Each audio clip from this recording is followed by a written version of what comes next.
everyone, welcome to UniSmart Tutorials. So today I am going to start question number 10 of exercise 2.3. आज मैं आपको question number 10 कराऊंगी. So watch this video till end. Do like, comment and subscribe my channel and don't forget to press the bell icon so that you can get the notifications of my latest videos. So starting question number 10, that is solve and check the result. 3m is equals to 5m minus 8 by 5. अब हम इसे क्या करेंगे, solve करेंगे, फिर हम अपने answer को चेक करेंगे कि हमारा आंसर सही आया है या नहीं. सो सबसे पहले मैं इसे सॉल्व करती हूँ. So 3m is equals to 5m minus 8 by 5. So 5m उधर जाके क्या हो जाएगा, माइनस 5m. सो हो जाएगा 3m minus 5m is equals to minus 8 by 5. So ये हो जाएगा 3m minus 5m is minus 2m. So हो जाएगा minus 2m is equals to minus 8 by 5.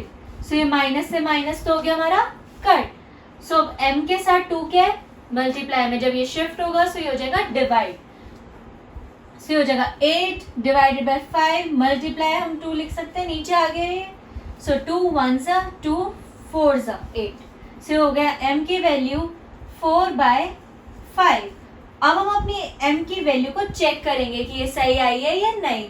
सो अब हम यहाँ पे करेंगे इसका चेकिंग पार्ट, वैल्यूज को चेक करते हैं. सो आप लिख देंगे यहाँ पे चेकिंग. अब हम m की जगह डाल देंगे वैल्यू 4 बाय 5. सबसे पहले मैं पार्ट सॉल्व कर रही हूँ अपना LHS. LHS is 3m. m की जगह मैंने वैल्यू डाली 4 बाय 5. So 3 into 4 is 12. ये हो जाएगा हमारा 12 by 5. Now we will solve RHS side. अब हम अपनी RHS साइड को सॉल्व करें. सो RHS क्या था हमारा 5m माइनस 8 बाय 5.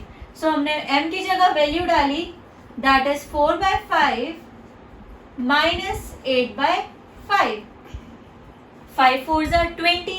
ये हो जाएगा 20 by 5 minus 8 by 5. 20 minus 8 is 12.